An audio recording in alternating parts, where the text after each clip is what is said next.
فکری قیادت وہ خیال ہے کہ کوئی شخص کاروبار سوچ میں پیش ہے. ایک دانشور ایسے خیالات پیدا کرنے کی صلاحیت رکھتا ہے جو دوسروں کو متاثر کرتے ہیں.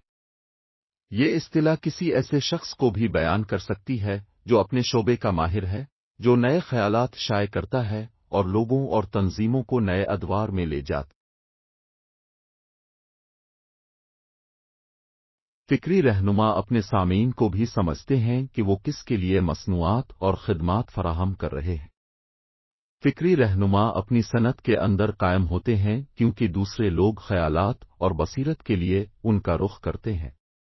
یہ رہنما رجحانات کو تسلیم کرتے ہیں، بصیرت پیش کرتے ہیں، خیالات کا تبادلہ کرتے ہیں اور اپنے مواصلات کے جال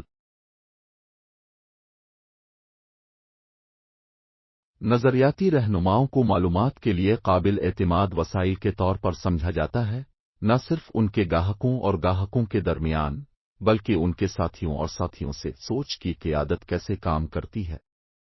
سوچ کی قیادت اس بارے میں ہے کہ آپ کس طرح اپنی مارکیٹ، ساتھیوں اور صنعت کو متاثر کرتے ہیں.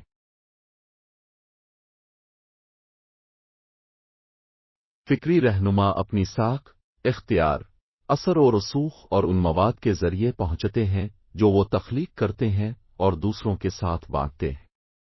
چھوٹے کاروباری مالکان کے لیے صنعت کی قیادت کا موضوع غیر متعلقہ لگ سکتا ہے کیونکہ وہ اسے اگلی سہ ماہی میں آنے والی توسیع کے ذریعے بنانے کے بارے میں فکر مند ہے.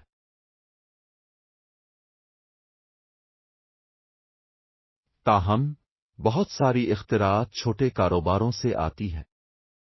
جدت ترازی کے لیے فکری قیادت کی ضرورت ہوتی ہے کیونکہ نئے خیالات کو ابلاغ کرنے، تحقیق کرنے اور سب سے اہم بات یہ ہے کہ فروخت کرنے کی ضرورت ہوتی.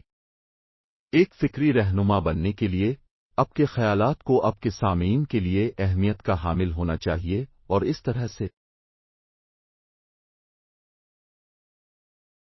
کسی خیال کو فروخت کرنے کا مطلب یہ نہیں ہے کہ پیسے کے بدلے میں کسی کو سوچ جاری کی جائے. یہ موجودہ پیشکشوں پر اس خیال کی خصوصیات اور فوائد پر زور دے رہا ہے اور اس طرح دوسروں کو قائل کر رہا ہے کہ یہ تصور اختراعی ہے اور اس پر عمل درآمد کے قابل ہے. سوچ کی قیادت ملازمین کی رہنمائی کے بارے میں نہیں ہے بلکہ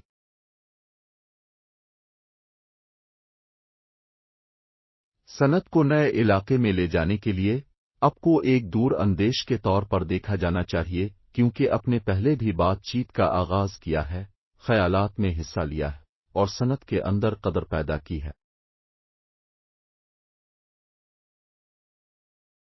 ایک سوچنے والا لیڈر بننے میں وقت لگتا ہے.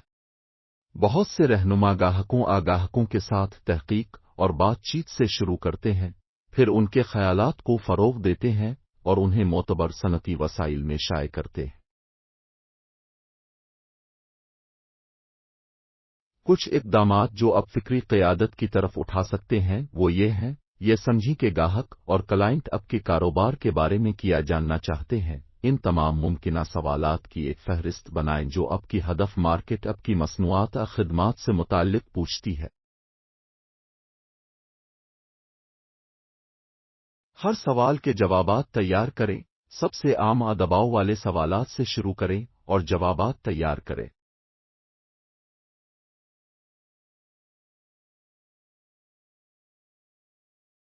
اپنی تحریر کو ذاتی کہانیوں، علم اور بصیرت سے بھریں.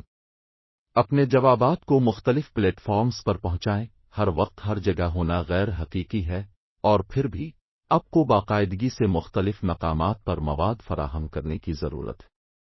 مواد کو دوبارہ استعمال کریں جب ممکن ہو تو اپنے آپ کو کچھ وقت بچائیں. تمام پلیٹ فارمز پر مختلف مواد فراہم کرنے کے بجائے اسے دوبارہ استعمال کرنے کا ایک طریقہ تلاش کریں. مثال کے طور پر ایک بلاگ پوسٹ کو یوٹیوب ویڈیو میں تبدیل کریں. دوسرے رہنماؤں کے مواد کے ساتھ فراخدلی کا مظاہرہ کریں. یہ فکری رہنماؤں کو معلومات کے لیے جانے والے لوگوں کے طور پر دیکھا جاتا ہے، لیکن ضروری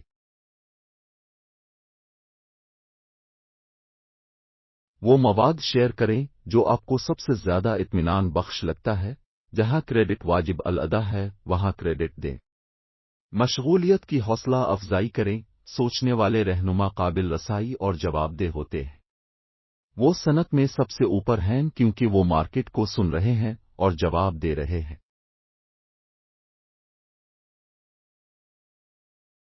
سب سے بڑھ کر قیمت فراہم کریں۔ مارکیٹ کو وہ دیں جو وہ مانگ رہا ہے، اس طرح سے جو فائدہ فراہم کرتا ہے۔